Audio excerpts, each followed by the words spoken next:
পাথারকান্দিতে প্রথম বিজেপি নির্বাচনী প্রচারে ঝড় তুললেন প্রার্থী কৃষ্ণেন্দু পাল। শনিবার পাথারকান্দি বিধানসভা কেন্দ্রের বিজেপি প্রার্থী কৃষ্ণেন্দু পাল প্রথমে পাথারকান্দি শহরের দলীয় নির্বাচনী কার্যালয় উদ্বোধন করেন। এরপর সেখান থেকে লক্ষ্মীপুর বিলবাড়ি জিপির লক্ষ্মীপুর বাজারে ছুটে যান। সেখানে আরেকটি নির্বাচনী কার্যালয় উদ্বোধন করেন। প্রধানমন্ত্রী নরেন্দ্র মোদী এবং মুখ্যমন্ত্রী ডক্টর হিমন্ত বিশ্ব শর্মা কাজের খতিয়ান তুলে ধরেন কৃষ্ণেন্দু পাল।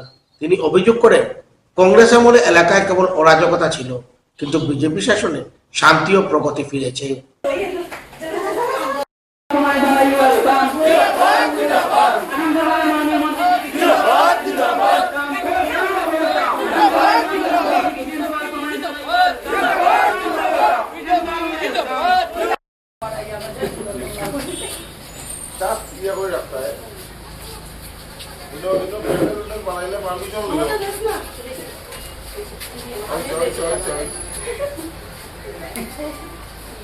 बोलो भारत माता की भारत माता की नरेंद्र मोदी जिंदाबाद मोदी जिंदाबाद।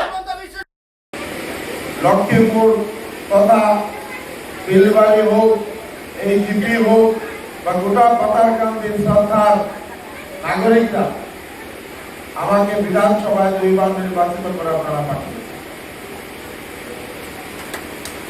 এবার দ্বিতীয়বার আমাকে আমাদের কেন্দ্রীয় নেতৃত্ব এবং রাজ্যিক নেতৃত্বরা, বিশেষ করে আমাদের সবার জনপ্রিয় মুখ্যমন্ত্রী ডক্টর হিমন্ত বিশ্ব শর্মা মহাশয় আমাকে মনোনয়ন দিয়েছেন আবার পাথারকান্দিতে নির্বাচনে প্রতিদ্বন্দ্বিতা করা। আপনারা 2016 ইংরাজি থেকে বারবার প্রমাণ করে দিয়েছেন যে আমাদের পাথারকান্দির উন্নয়ন বা আসামের উন্নয়ন বা আসামের সুরক্ষার ক্ষেত্রে একমাত্র একটাই রাজনৈতিক দল যে সুরক্ষা দিতে পারবে, যে উন্নয়ন দিতে পারবে, এটা হলো ভারতীয় জনতা পার্টি। হিন্দু মুসলিমের রাজনীতি করবে, জাতপাতের রাজনীতি করবে, নির্বাচন শেষ ওনাদেরকে খুঁজে আর কোথাও পাওয়া যায়। কোন ব্যক্তি অসুস্থ হয়েছে, ওনাদেরকে ফোন করলে ফোন করবে।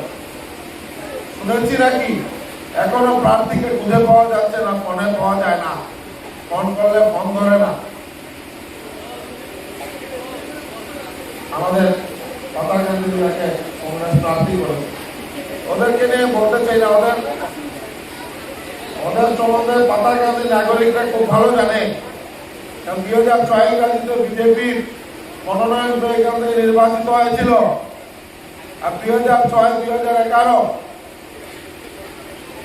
কি কাজ করেছে, কিভাবে মানুষ অপদস্থ হয়েছে, নির্যাতনের শিকার হয়েছে, এগুলো নাগরিকরা বলে, জনতা জনার্দন। আজকে আমি বলতে চাই যে 2016 ইংরাজির আগে এই জিপির নাম ছিল কি? দুর্বাণী ডেভেলপ। তখন কি পরিবেশ ছিল সবার মনে আছে তো, না নাই? আর আজকের পরিবেশে পরিবর্তন হয়েছে না হয়নি? আরে বাবা, পিছনে দিকে সাউন্ড জাননি, লোকাল ভাষা এরা মনে পরিবর্তন ভালো লাগছে।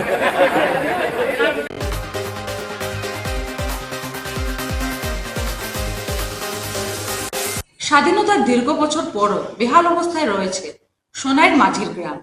সড়কের অবস্থা চূড়ান্ত বেহাল। সামান্য বৃষ্টি হলে জলকাদায় বিপজ্জনক অবস্থা ধারণ করে। এ নিয়ে প্রশাসনের দ্বারস্থ স্থানীয়রা একাধিকবার হলেও কাজের কাজ কিছুই হয়নি।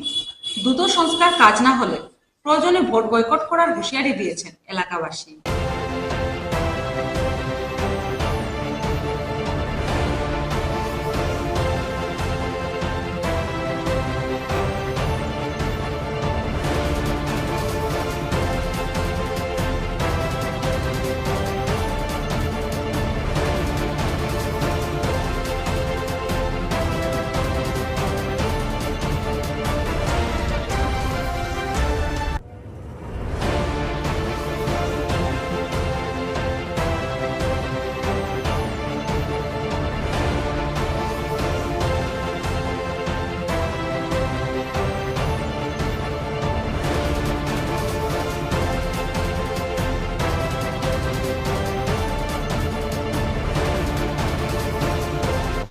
আমাদের মাঝিগ্রাম 5 নম্বর ওয়ার্ডে আমাদের ওই এনডির বাঁধটা অনেক পুরানো এবং অনেক দিন হয়েছে, অনেক জনপ্রতিনিধি এসেছেন চলে গেছেন, বহুত প্রতিশ্রুতি দিয়েছেন, কিন্তু এই রাস্তাটা কোনোদিন কাজ হয়নি। এবং গত 2021-এর বিধানসভা ইলেকশন পূর্বে আমাদের বর্তমান বিধায়ক উনি কথা দিয়েছেন যে আগামী 6 মাসের মধ্যে আমাদের রাস্তাটা করে দিবেন বলে আশ্বাস দিয়েছেন। এবং ওনার 5 বছর তো পুরো কমপ্লিট হয়ে গেছে। বর্তমানে উনি একটু একটু যে কোনো জায়গায় গাঁথা আছে তাই একটু একটু লাল মাটি যেমন মুড়ি ছিটানির মতো ছিটিয়েছেন। আমাদের এই যে রাস্তাগুলা, আমাদের বর্ষার সময় যাওয়া আসা অনেক কষ্ট হয়, বাচ্চারা স্কুলে যেতেও কষ্ট হয় এবং আমাদের হসপিটালে মেডিকেলে যাওয়ার বহুত প্রবলেম হয়। বৃষ্টি দিলেও আমাদের এখানে যাওয়া আসা করা অনেক দুর্গতি হয়েছে। এবং আমাদের যে এই রাস্তাটা করার জন্য মিউনিসিপ্যালিটি বোর্ডে আমরা গিয়েছি অনেকবার, উনিও বলেছেন যে আমাদের রাস্তাটা করে দেবেন। আজকে বিধায়ক বলেছেন যে ও রাস্তাটা করে দেবেন। আগে ছিল যে আমাদের রাস্তাটা ছিল ঠিক আছে, নাগাবাড়ির এখানে একটু বাঙ্গন ছিল, তখন রাস্তাটা হয়নি। এর পূর্ব যে 2016-তে যে বিধায়ক ছিলেন উনি এটা রাস্তাটা যে প্রোটেকশন ওটা উনি করে দিয়েছেন এবং উনি রাস্তাটা চলার মতো উপযোগী করে দিয়েছেন। যে বর্তমান বিধায়ক যে উনি কথা দিয়েছেন কিন্তু কথাটা রাখেননি।